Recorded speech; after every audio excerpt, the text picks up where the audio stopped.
London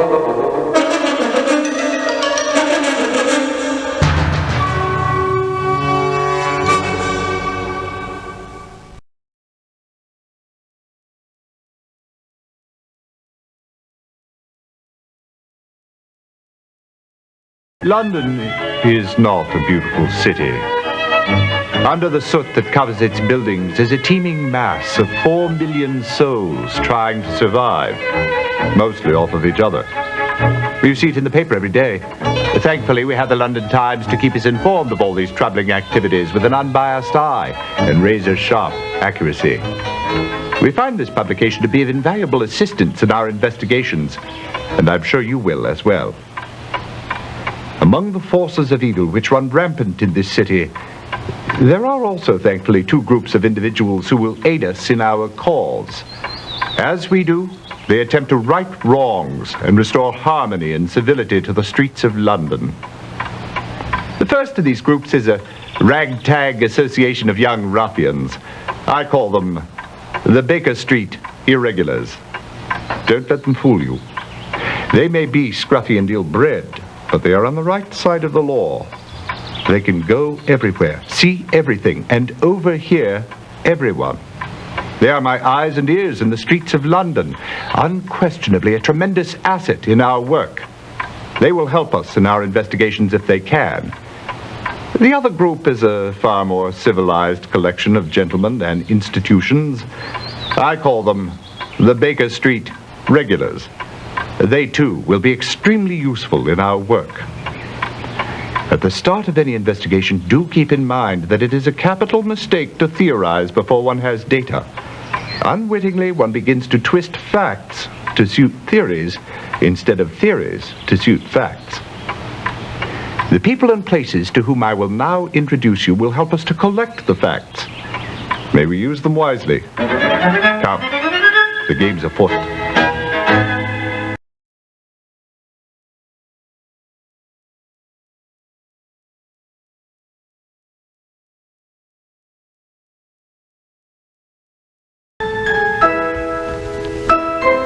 I believe the inspector may have an interesting case for us, Holmes. I told you, Watson, I am tormented by a migraine and I need to take my cure. I'll take only a moment of your time, Mr. Holmes. Go on then, Inspector, but make a stab at the essence, please. All right. A Mr. Melvin Tuttle, a junior partner with the law firm of Sloane, Swarthmore and Cartwright, dropped dead of a heart attack yesterday. We believe it was poison. Oh, yes, Sloane, Swarthmore and Cartwright is one of the most prestigious law firms in London. Pray let him continue, Watson. You may want to know that I have spoken with the partners. Sir Sidney Sloane says he never arrives before noon. Mr. Swarthmore was at his morning appointment at Bell's Baths, and curiously enough, Mr. Cartwright began an unscheduled and indefinite leave of absence just 2 days before. My temples are splitting, Inspector. Motive? Another solicitor by the name of Harold Diggs was passed over for promotion 3 months ago. The position went to Mr. Tuttle. Diggs felt he was far more qualified, and so he resigned. Ah, the jealous colleague. Certainly a motive for murder. Is there anything else, Inspector? I would suggest picking up a copy of the Morning Times. And if you're interested, I've got the contents of Tuttle's desk down at the yard. Thank you, Inspector. Now, if I may work on my recovery in peace.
Well, Holmes, here are the contents of Tuttle's desk, just like I promised. A folder containing information on textile contracts, very tedious.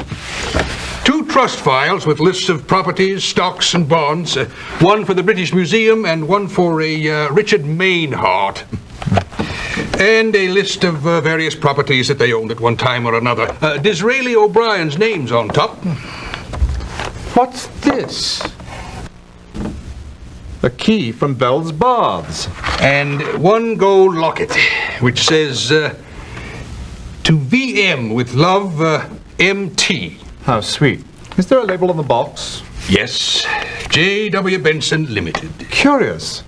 Here's a bill for a room from the Knights Arms Hotel. From the amount of it, it appears to be a monthly rate.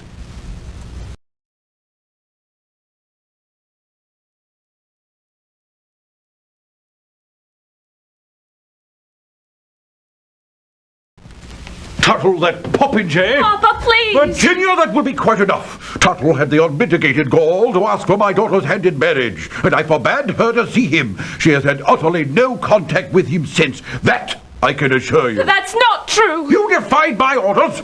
How dare you? Young lady, have a good mind to take... Mr. Monroe, please. Let your daughter speak. Thank you, Mr. Holmes. Mel and I met almost every Sunday in St. James Park and corresponded frequently. As soon as he had attained the position my father required, we were to be married. He was made a junior partner only last week. I think this might be important to you, sir. Thank you, Miss Monroe. Most intriguing.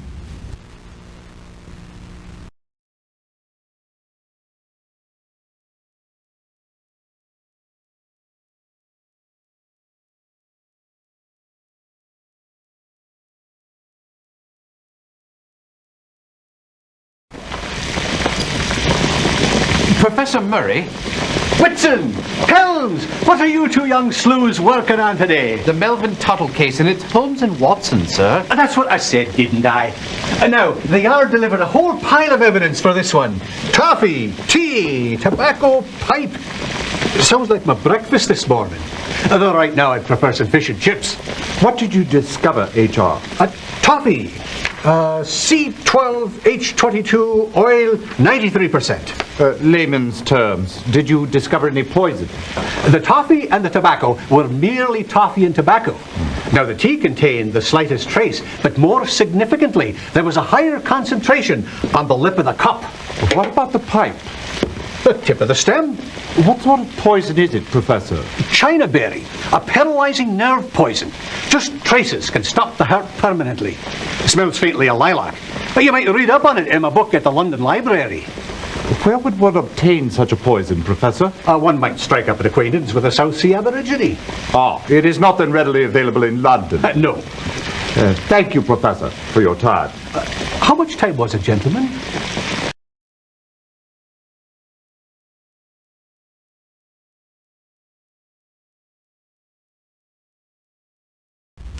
I suppose everyone would say that Melvin Tuttle was immensely charming. Perfect manners, perfect dresser, perfectly eager to please. Why, every young woman he met was absolutely swept away by him. He was just perfect. And what would you say, Mrs. Porter? I would say he was perfectly nauseating. The man was more calculating than a mathematics table. Why do you suppose Mr. Tuttle was raised to the executive level? That baffles me more than life itself. But I do know that Mr. Swarthmore and Mr. Cartwright would have jointly made that decision. If anyone had asked my opinion, which of course they never do, I would have recommended promoting Mr. Diggs. He was an excellent solicitor who produced outstanding work for over 11 years. Am I to assume that Mr. Tuttle's work wasn't up to snuff? No, he was industrious, but thoroughly unexceptional. How did Diggs and Mr. Tuttle get along? Well, their relationship was quite strained. But who can blame poor Mr. Diggs being passed over for that promotion and then... no, I shouldn't gossip. Scuttlebutt is perfectly acceptable under the circumstances, Mrs. Porter. Well, Mr. Diggs was in love with Miss Spring, who was in love with Melvin Tuttle, who was in love with every woman, even, I believe, Mrs. Cartwright. Mrs. Whitney Cartwright? Yes, he used to escort her to various society functions at the request of Mr. Cartwright. In fact, just yesterday I posted a letter to her from Mr. Tuttle. Did you post anything else of interest? No, just contracts. 5 to textile firms in Germany, 1 to August Heathcliff, 4 to textile firms in Manchester. It was a most hectic day, not even counting Mr. Tuttle's dropping over.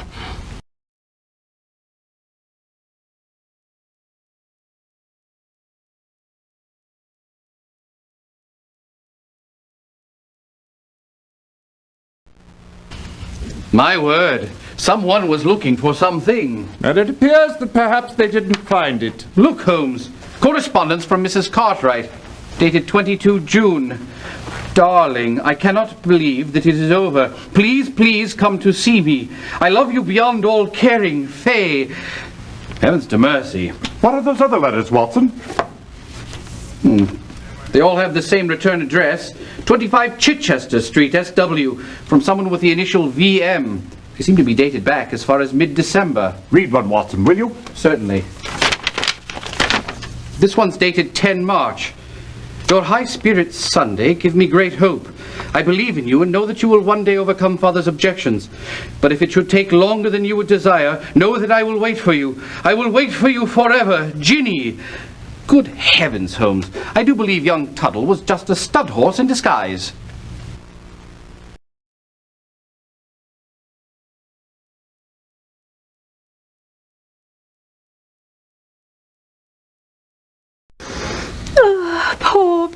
Poor Mr. Tuttle. Did you know I was one of the last living souls to spend time with him? Well, Mr. Tuttle, Mr. Swarthmore and I were working late on contracts, you see. Well, that's why I took the day off. When I found out about the news, I was shocked. What contracts were you working on, Miss Walker? Oh, I wouldn't know, would I? I mean, all I do is type. Never read a word of it. No, Mr. Tuttle, or should I say poor Mr. Tuttle, asked me to stay late to help with some last-minute revising. Well, Mr. Swarthmore chipped in and we got the job done. Where were the contracts going? Oh, I wouldn't know, would I? No, well, it seems a bit unusual, but Mr. Swarthmore typed the envelopes himself and handed them directly to Mr. Tuttle. The whole thing was very hush, you see. You were there alone with Mr. Swarthmore and Mr. Tuttle? Oh, yes. Imagine me alone with those two handsome men. Of course, Mr. Swarthmore is a bit intimidating, but he is a bachelor. Did anyone else enter while you were there? No. And then we left at 11:15 on the dot. Well, I know because Mr. Tuttle made a joke about my returning home before midnight so I wouldn't turn into a pumpkin. He is, or should I say, was, a very charming man. Poor Mr. Tuttle.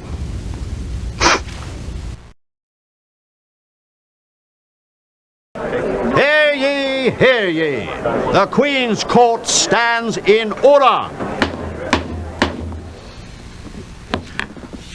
Good afternoon. I understand you've been investigating the murder of Melvin Tuttle.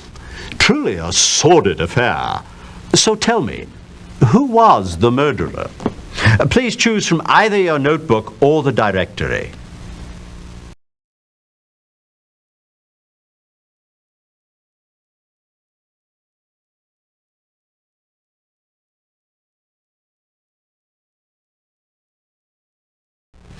Yes, indeed. Now tell the court how he murdered Mr. Tuttle.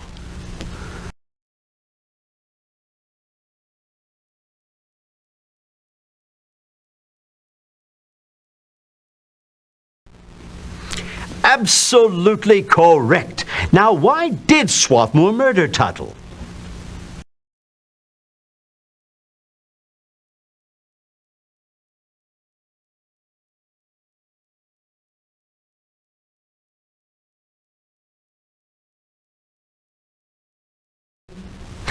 Excellent deduction.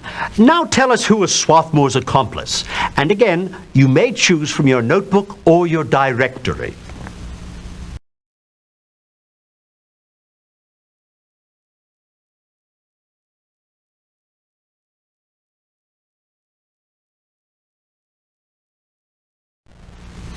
You are correct. Now tell the court what role Mr. Livingston played in the murder of Melvin Tuttle.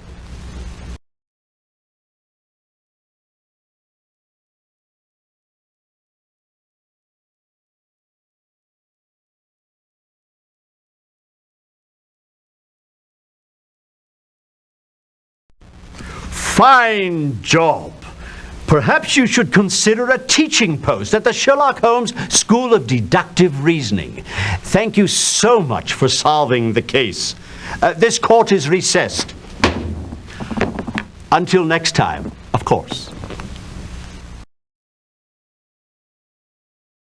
An extremely difficult case, and your score is absolutely perfect. I'm quite sure we could not have done any better.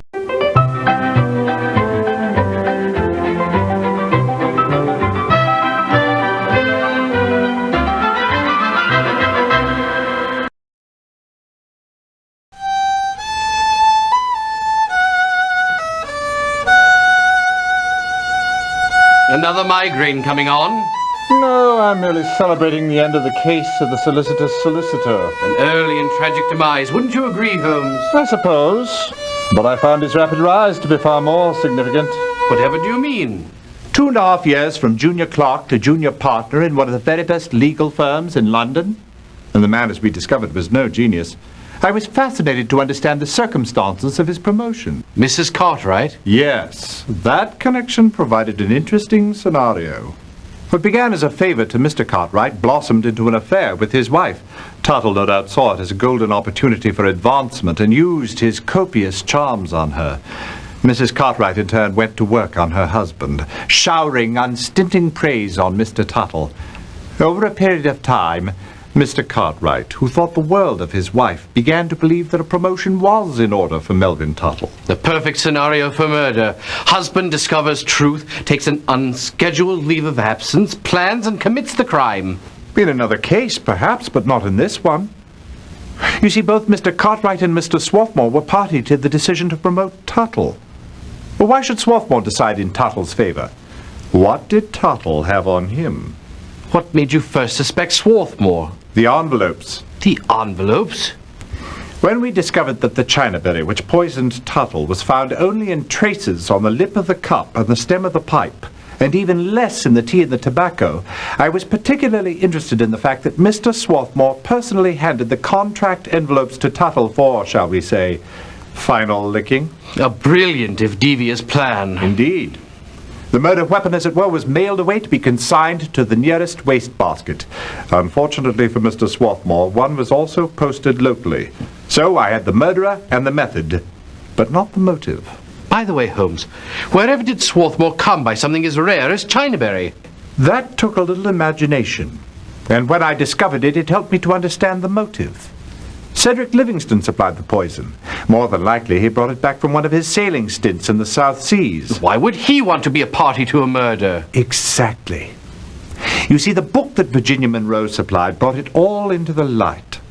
Mr. Swarthmore was using his power of attorney over certain trust funds to undersell land to Mr. Livingston, who in turn either kept it for his own use or had Swarthmore sell back to other trusts at a handsome profit. With, no doubt, both of them splitting the dividends. No doubt. Tuttle evidently discovered the scheme, confronted Swarthmore, and was paid off with a promotion. Clearly, Swarthmore and Livingston could not live with the knowledge that Tuttle had unearthed their plot. So, Swarthmore murdered him. And just as the young cad had turned serious and finally found true love. Yes, Watson. Love doth teach even asses to dance. Well said. May I quote you, Holmes? Indeed, Watson, indeed.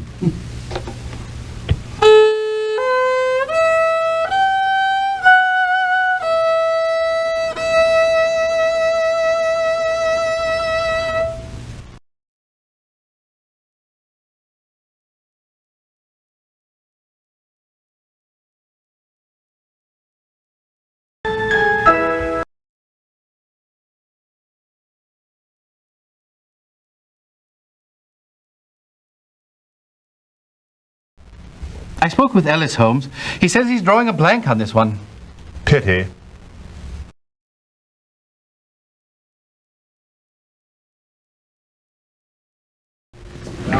What did you learn from Hall, Watson? I learned he is on holiday with the burlesque dancer he recently met at the Allegro Theatre.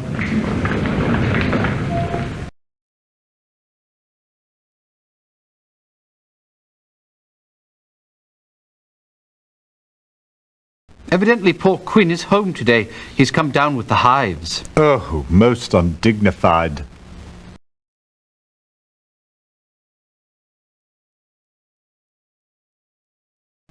Here it is, Murray's Compendium of My Favorite Poisons. Bewitching title, read on. It says, Chinaberry, Melia azadirach, is a tree of warm, temperate regions producing panicles of fragrant purple flowers, followed by pale yellow berry-like drupes about half an inch across. Sounds lovely, doesn't it? Not half as lovely as solving this case, Watson. Of course. The fleshy pulp of the fruit contains a paralyzing nerve poison. When distilled into its crystalline pure state and ingested, only 0.05 grams is enough to prove fatal to the most hearty of men. Heart action stops immediately and permanently. No known antidote exists. The presence of the poison can be detected by its faint smell reminiscent of lilac. Old H.R. certainly knows his poisons.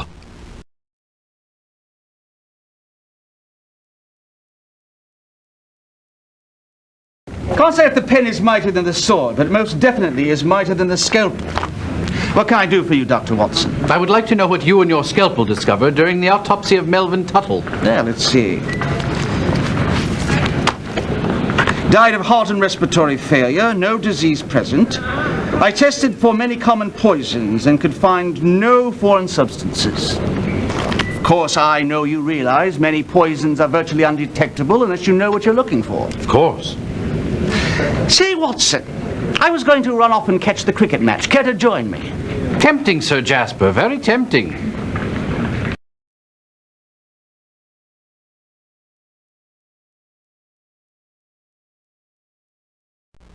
I haven't seen Mr. Tuttle in 2 months. For quite some time he would come in here almost every day on what I took to be his lunch hour. In search of what? Property transaction files. The list of the names of the owners of a given property lot and the dates on which that lot were transferred to another owner, along with the sale prices. Why do you suppose he was interested in that? He never said. I never asked.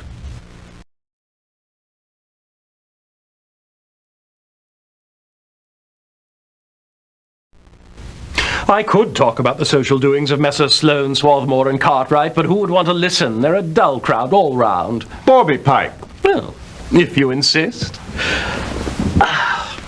Sir Sidney attends all the best social functions, even the stuffiest ones the Times refuses to cover. Henry Swarthmore is a confirmed bachelor who attends only those galas which are obligatory to the prestige of the firm.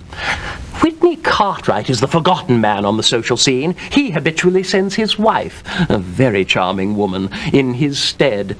She is usually accompanied by one of the lesser members of the firm. What about a Mr. Melvin Tuttle?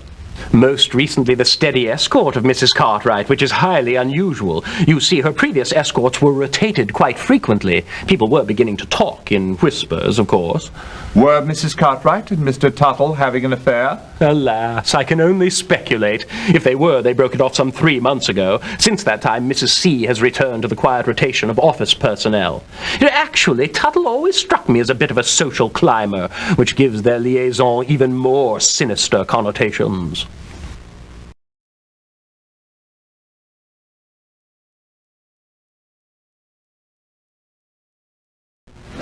Melvin Tuttle, you say? Yes, he was a young solicitor with Sloane, Swarthmore and Cartwright. Sorry to say, Holmes, but I'm afraid the only thing I can offer you on this one is a pint or 3. Shinwell, I will take you up on that the very moment we solve this case.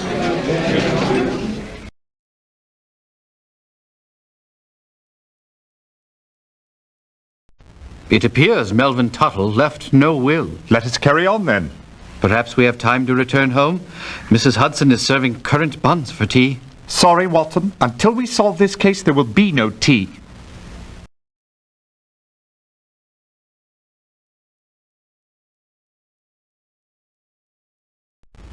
Mr. Heathcliff, I understand that Sloane, Swarthmore and Cartwright has been preparing contracts for your textile business. What's going on here? Those contracts were to be kept highly confidential. And they shall continue to be, sir. I'm only interested in how the firm handled the negotiating and execution. Well, suppose there's no harm in that. Some 8 months ago, Sir Sidney Sloane undertook the negotiations. Mr. Cartwright drew up the contracts. This whole thing surrounds a top-secret textile merger, which is more than I should mention. My lips are buttoned. I would appreciate that, Dr. Watson. I dealt exclusively with Mr. Cartwright throughout the contract stage. Mr. Swarthmore stepped in at the final hour, which I did find a bit surprising. His alterations, however, had no material effect on the final documents. That contract, as I said, is highly confidential. I would appreciate it if you did not read it. I have no intention of reading it, sir. But I would like to keep the envelope, if you don't mind. Not at all. Mr. Holmes adores scented stationery.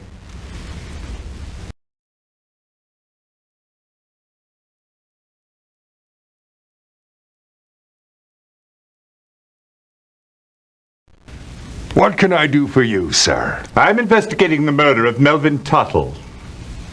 I don't understand. Mr. Henry Swarthmore is a member of this club, is he not? Yes? I understand he was here yesterday. Did he meet with anyone? I never pry into my customers' private affairs. Was Tuttle a member? Yes. I'm afraid I have no more time for your questions. I'm a very busy man. Good day. Now, you should have come to old Jack Jensen in the first place. Swarthmore met Mr. Livingston here yesterday morning. Cedric Livingston, the builder? That's him. He owns the place. He used to be the first mate on the Glenda sailing the China trade. I was shipmates with him. Back in '58, the captain met with an unfortunate accident, or so the story said. Mr. Livingston brought the Glenda through, and the owners gave him a fat reward and the captain's cut to boot. That's when he quits the sailor's life. Anyways, yesterday morning, Mr. Rake clears out Mr. Tuttle's locker and brought the stuff to his office. Mr. Swarthmore and Mr. Livingston was there waiting for a look-see. So Swarthmore and Livingston are friends? Thick as thieves. What were they looking for? Don't know. Didn't find it, though. Swarthmore was in a dither. Thank you, Mr. Jensen. Thanks is lovely. A few bobs better.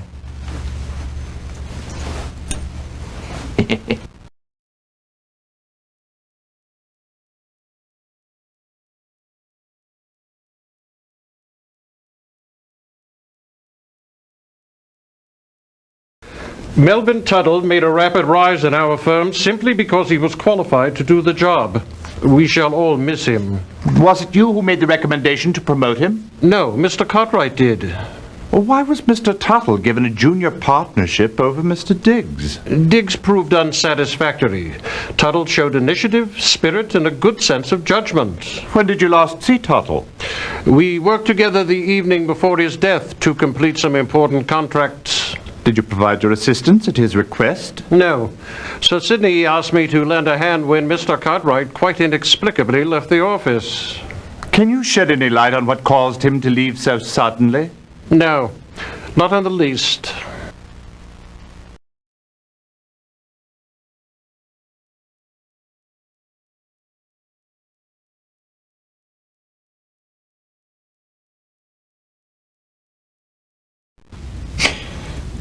Mrs. Cartwright? Mrs. Cartwright? Oh, I'm sorry. I've had such a difficult time these past days. Tuesday I came home to discover this. I received a note at the office. I know everything. I did not know I could have been so blind. If you love him, I will not stand in your way. Whitney. Oh, my. And my husband was gone. I have not seen him since. He must have found out about Mr. Tuttle and me. It's ironic, but Mr. Tuttle broke off the affair 2.5 months ago when he told me he was in love with another woman. I tried to patch things up, but Melvin wouldn't hear of it. Do you think me dreadful to have done such a thing, Dr. Watson? Why, No, I suppose. My husband worked morning, noon, and night. I needed to be loved. Yes, so... who do you suppose found it necessary to tell your husband about the affair? I can't imagine, and why they would wait until after it was over to expose it leaves me baffled. Have you any idea where I might find your husband? I wish I did. I sent our butler to inquire at the Criterion Club, but I don't know for certain. If you do find him, Dr. Watson, promise me something. Anything, Mrs. Cartwright, within reason. Please, please tell him that I love him, and I swear I'll make it up to him.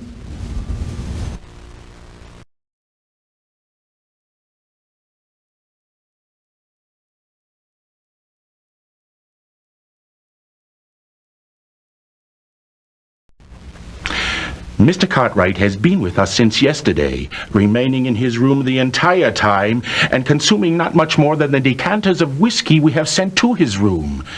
I'd be careful going in to see him if I were you.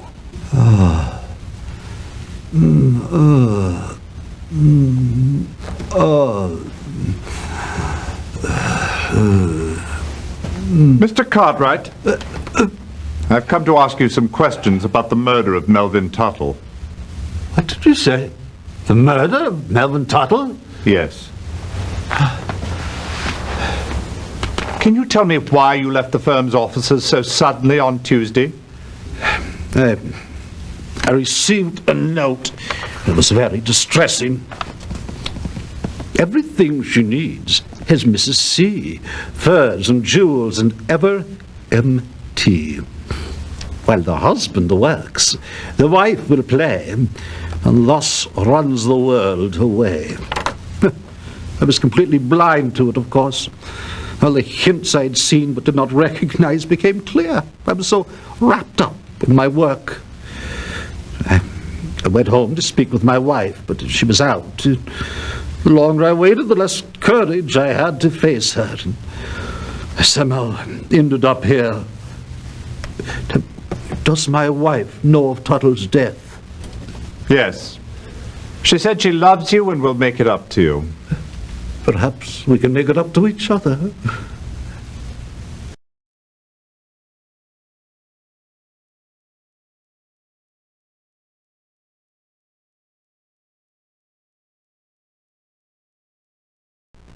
Are you acquainted with Mr. Melvin Tuttle? Tuttle. No. Oh, isn't he Swarthmore's associate? Yes, I suppose I may have met him once. I assume you are a friend of Mr. Swarthmore's? Hardly. I've done a bit of business with the firm. We've had several formal meetings and 2 or 3 business lunches. That's about the extent of it.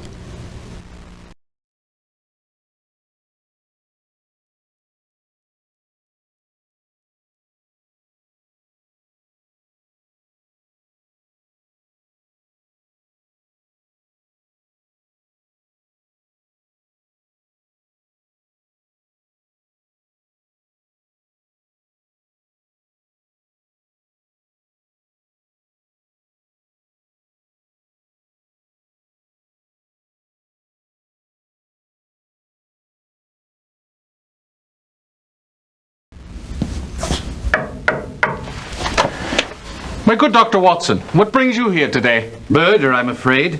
Melvin Tuttle of the firm Sloane, Swarthmore and Cartwright. And we understand they handle much of the museum's property holdings. Yes, we've given Henry Swarthmore complete control of our investment trust, which has grown under his stewardship. We are so very blessed because he's a most capable man.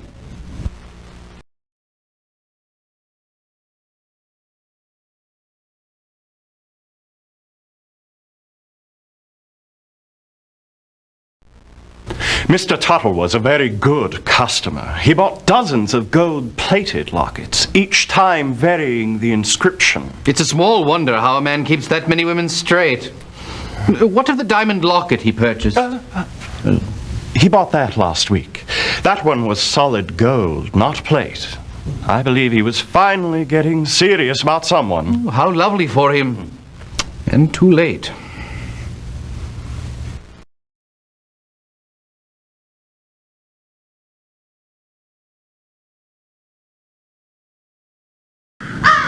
Sorry, Holmes. Couldn't find us all around.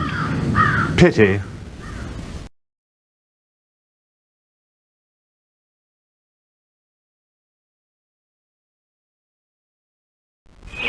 When Melvin Tuttle was promoted to junior partner and I was not, it was the final insult.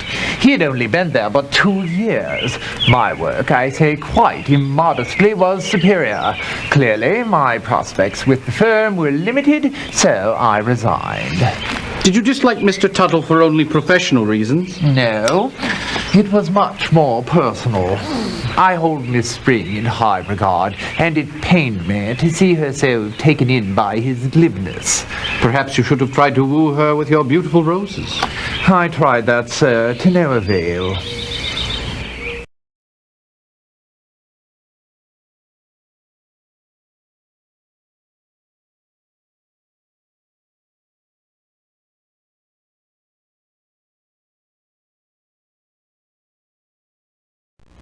Swarthmore handles all of my property transactions. He lays the paper in front of me and I sign them. That's the extent of the labor I require of myself nowadays. It does sound like great work if one can get it.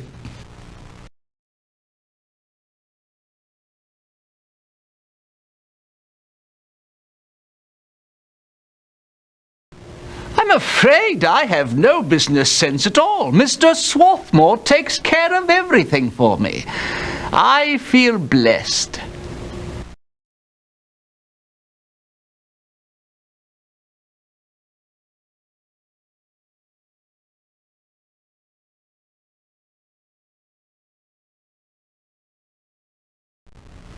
Melvin Tuttle? He certainly was one with the ladies. Brought in a whole parade of lovelies. Not all at the same time, mind you. In fact, Mr. Tuttle used this place so often, he kept a chamber here. My word. When did you last see him? Been 2 or 3 weeks. I don't know why, but he gave up his room.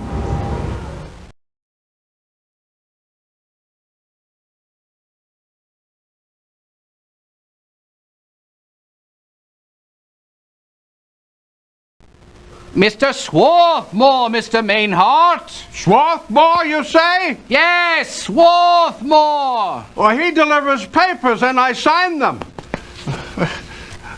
Terribly kind of him, for I rarely get out much, you see. Yes, I can see.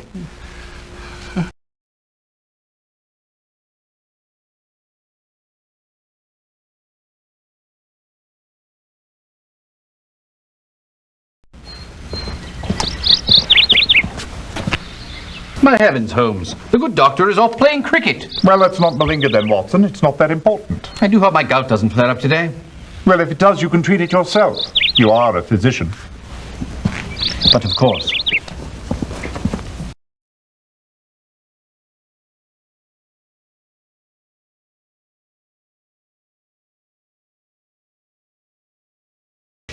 There must be someone to worry about my business transactions. I haven't the mind for it, so I have Mr. Swarthmore take care of everything.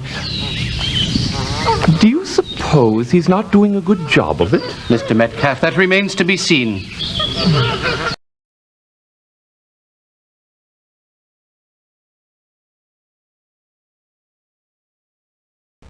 Where might one procure Chinaberry?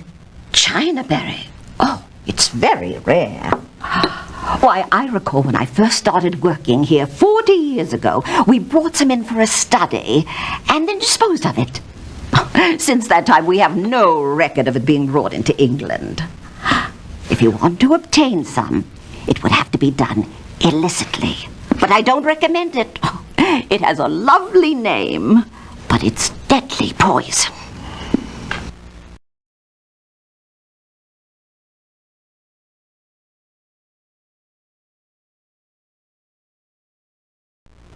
It is terrible, simply terrible. He was such a fine young man.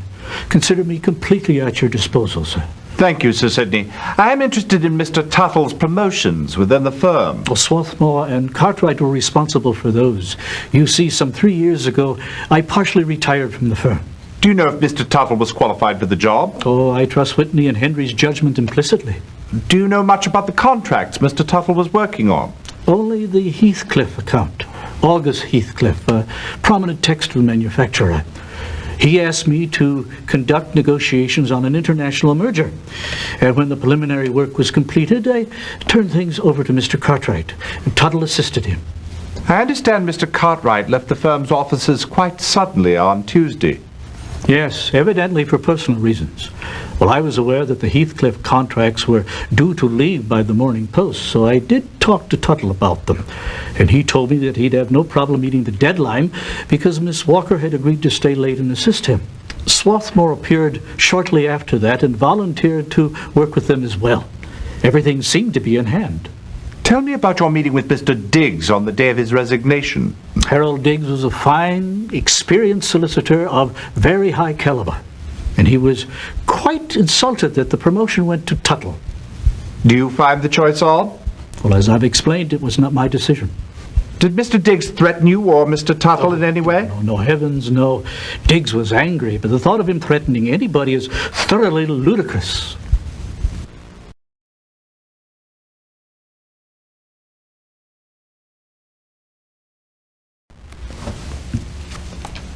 Gin. Well. Scotland Yard, busy as usual, I see. Well, what we was doing was, we were... making sure the desks don't walk away. And I can see they haven't, constables. Don't miss a trick now, do you, Mr. Holmes? Besides, anything you would have found here of interest, the inspector already sent on its way.